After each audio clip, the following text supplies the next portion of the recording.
Bonjour.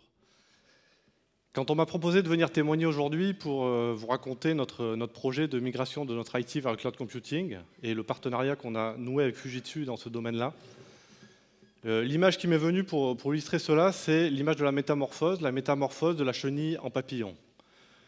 La chenille et le papillon sont le même être, c'est le même être vivant, mais la chenille marche un peu pataude le long des arbres, là où le papillon va voler et va se déplacer dans les airs.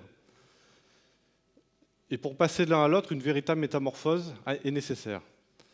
Notre expérience, notre histoire, de vouloir mettre notre IT dans le cloud computing, à bien des égards, est similaire à cette histoire. Comme on l'a vu dans la vidéo corporate précédente, Soitec intervient aujourd'hui dans 3 domaines d'activité, la microélectronique, le solaire et bientôt le lighting, puisque nous allons, après l'illumination des Champs-Élysées, nous allons également éclairer le métro parisien avec des LED. Le point commun entre ces 3 activités, c'est le substrat microélectronique, le substrat semi-conducteur d'extrême performance, qui est le savoir-faire de Soitec. Soitec est une entreprise d'innovation. On va trouver du Soitec partout où le ratio entre puissance et performance est important. Donc si vous avez une console de jeu chez vous, il y a un petit bout de Soitec à l'intérieur. Si vous avez un laptop avec un microprocesseur AMD, vous avez aussi du Soitec à l'intérieur. Si vous avez un smartphone, il y a une chance sur 2 pour qu'il y ait du Soitec. Dans vos voitures, il y en a aussi. Et puis bientôt, vous aurez des grandes fermes solaires. La première sera installée à Torres-Rivière en Afrique du Sud. On l'a annoncé il y a une semaine, le financement du projet, où on aura des fermes gigantesques pour produire de l'énergie solaire. Soitec, c'est tout ça. L'histoire de Soitec, c'est une histoire récente, une histoire de 20 ans. Une création à Grenoble, une émanation du CEA-Leti, et puis une croissance et une diversification qui s'est faite rapidement dans les dernières années, depuis 2006, 2007, 2008. L'ADN de l'entreprise est une ADN d'innovation. Pour être capable de se différencier, d'être sur les marchés, on est sur des marchés à l'export à 95%, il faut en permanence innover, il faut en permanence se renouveler. La DSI de Soitec, que l'on appelle IT at Soitec, a une mission classique de DSI, d'être un business partner pour le reste de l'entreprise et d'aider à croître le business de Soitec. Quelques chiffres sur la DSI. L'équipe est d'une 50aine de personnes réparties entre la France, l'Allemagne, Singapour et les États-Unis. L'équipe opère 4 data centers, 280 environnements Windows, 80 TB de data pour supporter 1800 utilisateurs. Ces chiffres sont là pour vous donner un ordre d'idée de la problématique dont on parle. Pour commencer, je vous propose de regarder dans le passé. Qu'est-ce qui s'est passé depuis la création de Soitec? Pour ce voyage, nous allons être accompagnés de Brian. Brian est un personnage fictif, mais qui est un informaticien de Soitec, qui a rejoint Soitec, disons, en 2002-2003. Et Brian a eu la chance de rejoindre Soitec dans les phases de très très forte croissance et a construit le système d'information avec l'équipe. Et donc, il a construit un système d'information totalement centralisé, totalement consolidé, un système d'information totalement virtualisé, avec l'utilisation de VMware depuis 2006, un système d'information où on utilise Citrix pour virtualiser des postes de travail en salle blanche et éviter d'y aller, et enfin, une informatique qui est fortement processée au travers de Utile. On verra par la suite, ça a son importance. Ces choix ont été des choix importants, faits depuis le début de l'entreprise, de consolider fortement, de tout virtualiser. Et quand le paradigme du cloud est arrivé, 2007-2008, Brian était un homme très heureux. Parce que Brian se voyait comme étant dans le cloud. Le système d'information de Soitec est un cloud privé, totalement virtualisé, consolidé, et donc qui répond aux critères du cloud privé. 2007 est une année très importante pour Soitec. 2007, c'est l'année où Soitec décide de construire une nouvelle usine à Singapour. Une nouvelle usine pour doubler sa capacité de production et limiter le risque industriel pour ne pas avoir une production qui est uniquement en France.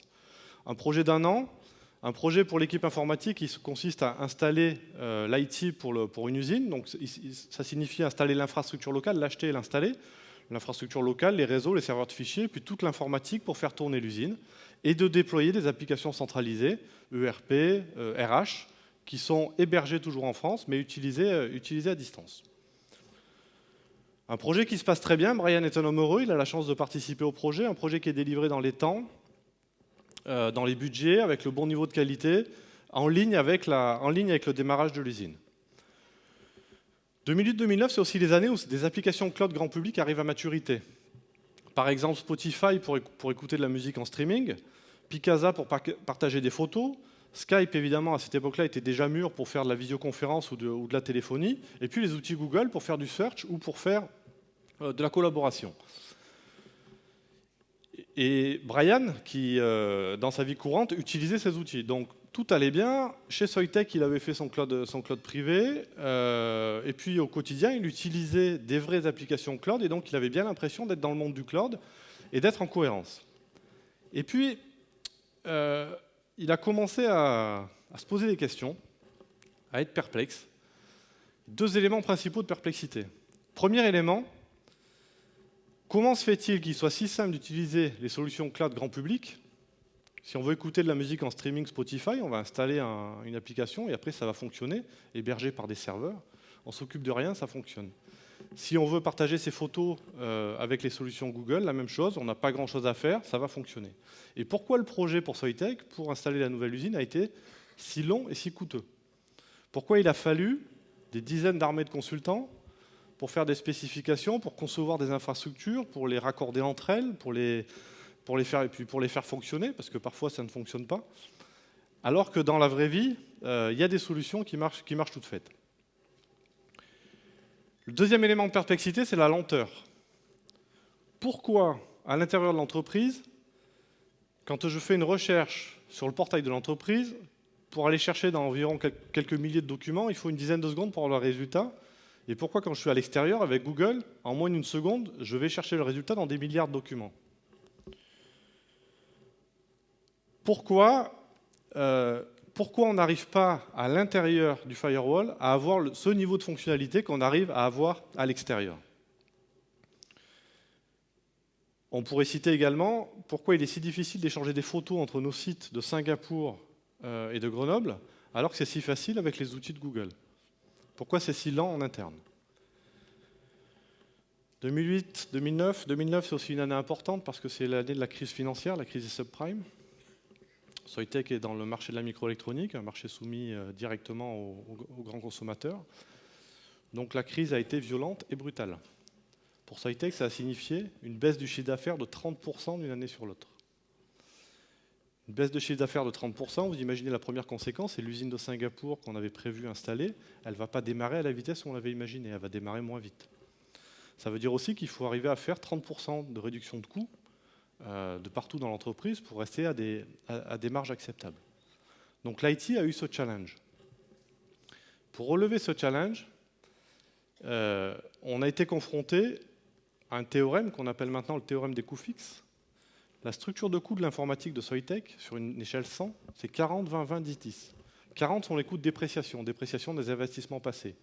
20 sont les coûts en personnel, la masse salariale. 20 seront les coûts d'outsourcing, l'argent qu'on peut donner à nos partenaires pour exploiter nos infrastructures ou corriger les bugs dans les applications. 10, la maintenance, les redevances qu'on paye aux éditeurs logiciels ou aux fabricants de matériel. Et 10, tout le reste, les télécoms, les petites fournitures informatiques. En d'autres termes, dans cette base 100, 60% des coûts sont des coûts fixes et 40% sont potentiellement variables d'une année sur l'autre. Parce que la dépréciation, on ne pourra rien y faire, et la masse salariale, on peut jouer un peu avec, mais pas énormément, et ça a des conséquences fortes. Ce qu'on a fait en 2009, c'est qu'on a joué sur les coûts variables à hauteur de 50%. On les a coupés par deux. Pour couper ces coûts par deux, c'est violent. Il faut se fâcher avec beaucoup de monde parce qu'on va couper des coûts de maintenance, on va mettre des partenaires dehors, on va arrêter de téléphoner. Donc il faut prendre des mesures très drastiques. Et malgré ces mesures drastiques, on arrive à une limitation de coûts qui n'est que de 20%. Donc le théorème des coûts fixes, une réduction de 50% des coûts variables ne fait une réduction que de 20% des coûts fixes. Vous comprenez que dans le contexte de Soitec, c'est important. Avec l'histoire de la boîte et ce qu'on prévoit dans le futur, il est important d'arriver à résoudre cette équation pour être capable d'avoir des coûts IT plus proportionnels au chiffre du business. Brian a eu un moment de découragement où il a compris qu'il n'était pas un papillon, pas encore. Il a compris que ce qu'on lui vendait du cloud, c'était pas encore pour lui. À la fois sur les aspects performance, sur les aspects fonctionnalité et puis sur les aspects coûts.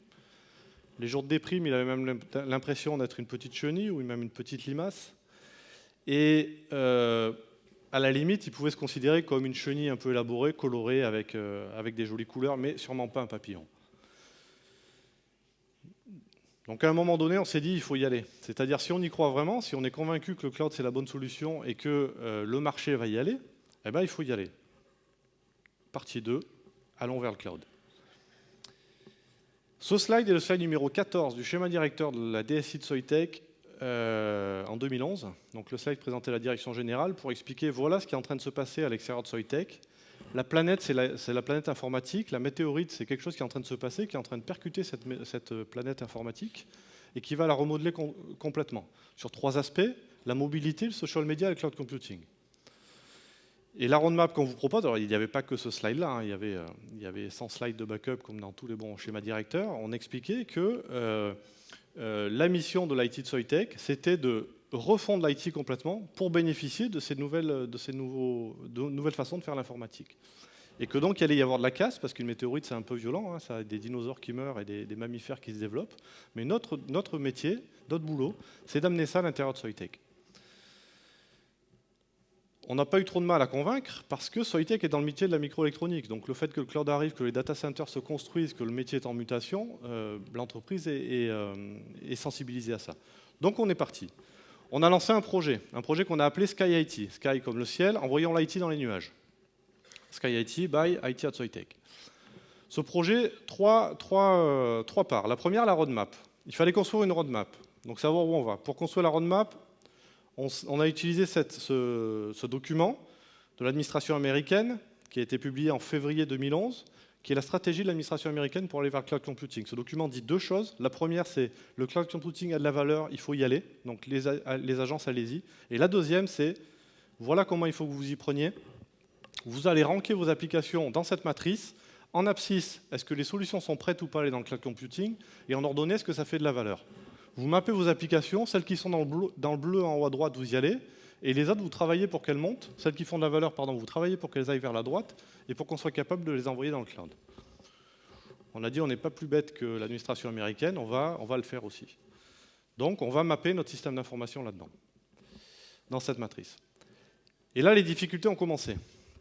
Difficultés ont commencé parce que quand on discute avec nos partenaires historiques et qu'on leur explique cette roadmap, c'est un peu compliqué. Parce que ça ne rentre pas forcément dans leur business model, parce que l'écosystème IT, fondamentalement, malgré tout ce qu'on entend aujourd'hui, malgré toutes les discussions qu'on peut avoir, l'écosystème n'a pas envie d'aller dans le cloud computing.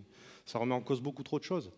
Les success stories sont des pure players qui sont arrivés, qui sont en train d'inventer quelque chose de nouveau, mais les gens en place n'ont pas envie d'y aller. Ils n'ont pas envie pour plein de bonnes et de mauvaises raisons, mais ils n'ont pas envie intrinsèquement.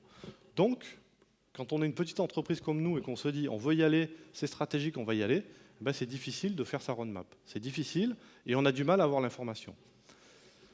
Donc, on a du mal.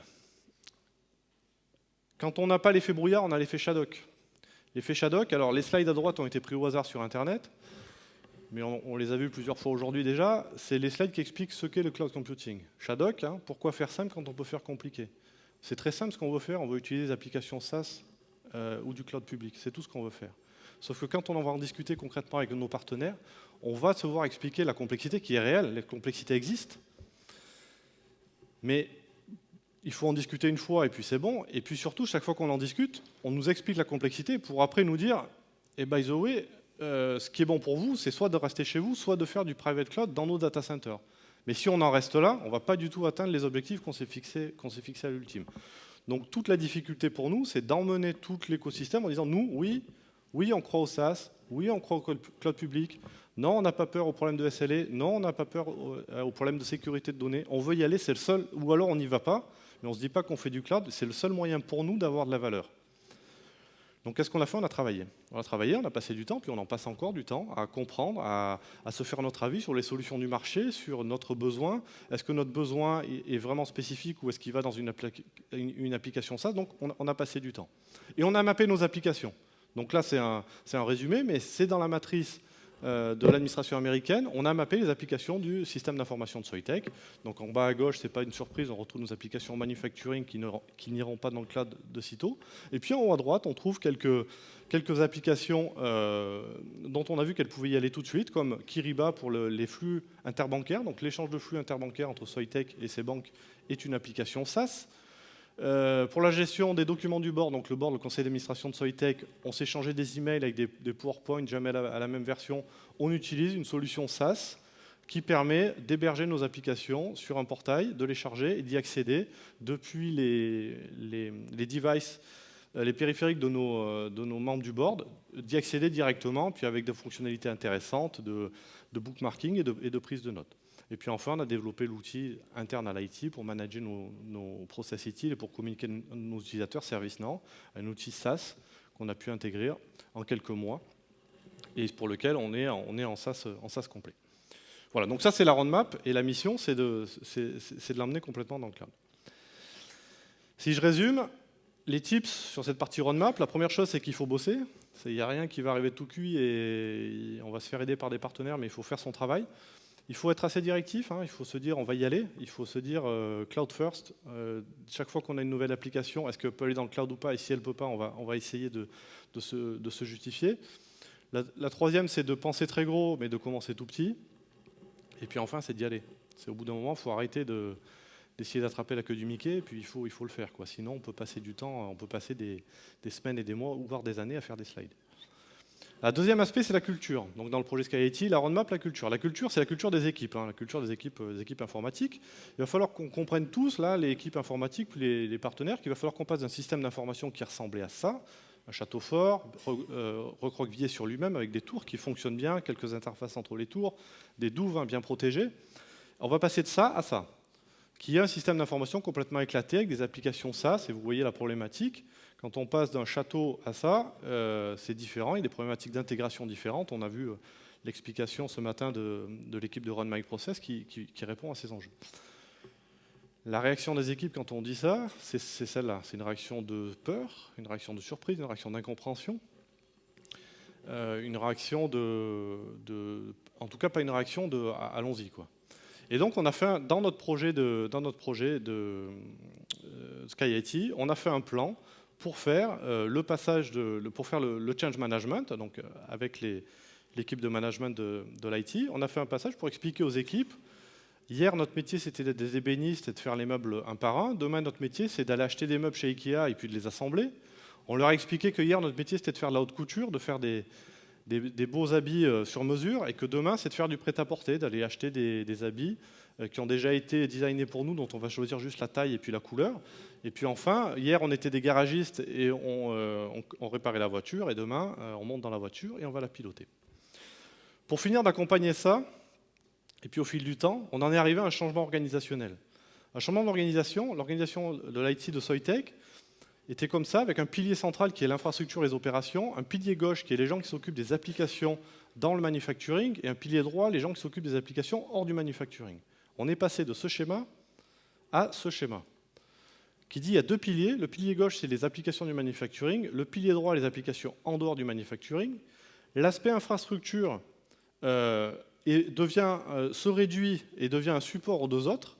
Et nos cloud partners apparaissent dans l'organigramme. Donc cet organigramme est l'organigramme officiel de la DSI de Soitec. On voit nos cloud partners dans cet organigramme, et le but est de faire passer le message à tout le monde qu'il y a une partie du métier de la DSI qui maintenant va être fait par nos partenaires de cloud computing.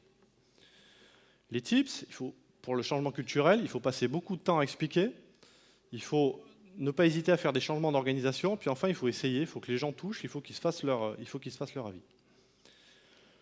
Troisième aspect du projet SkyIT, c'était de trouver le bon cloud partner. Donc pour l'instant, on a une infrastructure, il faut l'opérer et on va vouloir l'envoyer dans le cloud computing. Donc il fallait qu'on trouve un cloud partner principal. Pour trouver ce cloud partner, on a fait un appel d'offres, on a consulté beaucoup de personnes. Il fallait trois critères principaux. Le premier, c'est un partenaire global. Soitec est global, on est petit mais global. Donc il faut quelqu'un qui soit capable de nous accompagner en France, à Singapour, aux États-Unis, et de nous supporter partout de manière homogène. Il nous fallait un partenaire qui soit capable de mettre des coûts variables dès le début. C'est-à-dire, le job du partenaire au début, c'est d'exploiter notre infrastructure en place. pour après l'envoyer dans le cloud. Mais sur l'opération de cette infrastructure, on veut d'ores et déjà des coûts variables. Donc autour d'une baseline, un système d'unité d'œuvre et de SLA, et pouvoir avoir des coûts variables de plus ou moins 30% d'un quarter sur l'autre. Et des partenaires qui jouent le jeu de cette variabilité, on n'en a pas trouvé beaucoup. Et enfin, un partenaire qui ait une vraie stratégie cloud computing et qui soit IaaS ready, c'est-à-dire un partenaire qui soit prêt pour la suite, à nous accompagner, qui ait une offre de IaaS qui se tienne à peu près, à la limite en construction, mais dont on voit qu'il y a des investissements et que dans le futur, on pourra compter dessus. Bon, grande surprise, on a choisi Fujitsu. Pourquoi on a choisi Fujitsu ? Première raison, c'est que Fujitsu répondait aux 3 critères précédents. La deuxième raison, une raison, je dirais, de culture d'entreprise et une raison de facteur humain. La culture d'entreprise, c'est qu'on a trouvé 2 entreprises qui ont des cultures assez similaires. Fujitsu est une entreprise industrielle, une entreprise japonaise qui travaille sur le long terme. Ce qui va bien avec l'esprit de Soitec, qui est aussi dans le semi-conducteur, on travaille sur le long terme et on a beaucoup de partenaires au Japon, dont un partenaire principal au Japon. Donc on a cet état d'esprit, on a senti des accroches entre les 2 compagnies. Et le deuxième, c'est le facteur humain, ça a été la capacité de l'équipe Fujitsu qui a travaillé avec nous à être à l'écoute de notre besoin, à la fois de nous remettre dans le standard Fujitsu parce qu'on ne voulait pas quelque chose de spécial, mais quand même de rêver avec nous sur là où on voulait aller et de nous proposer et de s'adapter à nos besoins pour nous proposer la bonne solution. Donc on a signé, on a mis 6 mois entre le moment où on a signé et le moment où on a fait les passages de compétences. On avait l'outillage de nos infrastructures à faire, on avait des gens à former, de Russie, de Pologne, de France aussi. Depuis le 6 décembre 2012, nous sommes live, c'est-à-dire que la fusée est partie et ça tourne. Le mois de décembre a été un mois sportif, agité, un mois avec du gros temps. Mais on a pu sentir les 172 000 personnes et la force. On a passé les vagues. Et à partir de janvier, on est arrivé dans un temps calme avec une infrastructure qui est managée sous contrôle, donc une infrastructure PC helpdesk managée sous contrôle. Et on est revenu à des niveaux d'indicateurs qui sont meilleurs que ce qu'on avait au mois d'octobre et puis les mois précédents. Donc ça a été impressionnant et ça s'est très très bien passé. Alors on n'oublie pas que l'objectif, si on a signé avec Fujitsu, tout ce que j'expliquais avant, Cloud Partner, c'est pas de faire juste de le Remote Infrastructure Management et du PC, c'est pas de faire, si on prend l'image de l'optimiste sur un lac où il n'y a pas trop de vent, l'objectif c'est bien d'aller sur la Lune, c'est bien d'aller sur le cloud. Donc maintenant on est dans la phase d'après, où on est en train, donc, avec l'aide de Fujitsu, pour analyser nos infrastructures, prendre le bon choix, est-ce qu'on va dans le SaaS et dans l'IaaS, si c'est l'IaaS, de manière préférentielle chez Fujitsu. Et pour ça, la démarche qu'on emploie, c'est une que j'ai énoncée au début, c'est voir gros et commencer petit. Donc on commence petit, donc on a nos premières VM qui sont dans le cloud de Fujitsu depuis 2 semaines maintenant. Et on a un plan pour l'année à venir, donc les 12 mois à venir, d'envoyer 3 applications majeures, donc à base de VM Windows, dont on sait que le SaaS ne sera pas là, de les envoyer dans le cloud de Fujitsu. Si je regarde dans le futur, la suite, on retrouve Brian qui est maintenant à Londres. Où est-ce qu'on en est ? Voilà où est-ce qu'on en est. On n'en est pas très loin, mais on n'y est pas encore. On a mis en place ce qu'il fallait, on a la démarche, on est convaincu qu'on a choisi le bon partenaire, on a les actions en cours, mais la chenille n'est pas encore un papillon. Donc les actions qu'on va mener dans les mois, dans les années qui viennent, va être de transformer cette chenille en papillon, à la fois en allant le plus vite possible, mais à la fois en suivant la maturité des solutions. Et pour ça, on s'est fixé 2 objectifs qu'on mesurera. La première, c'est qu'on veut envoyer 70% de notre puissance de calcul dans le cloud dans les futurs 3 ans, dans les next 3 years, dans les 3 ans qui suivent. Que ce soit du SaaS ou du IaaS. Quand je dis du IaaS, c'est du vrai IaaS, du IaaS public où je paye mois par mois et ça monte et ça descend. Le deuxième, c'est on veut casser le théorème du coût fixe. On veut passer du 80-20. Que je vous ai présenté avant, à 30-70, donc dans l'autre sens, et être capable d'avoir des coûts qu'on est capable de variabiliser, et effectivement en faisant des concessions sur les services qu'on opérera, mais être capable de variabiliser à ce point-là. Pour terminer, je citerai M. Churchill, qui a dit « Maintenant, ce n'est pas la fin, c'est même pas le début de la fin, mais peut-être c'est la fin du début. » Voilà. Je vous remercie pour votre attention.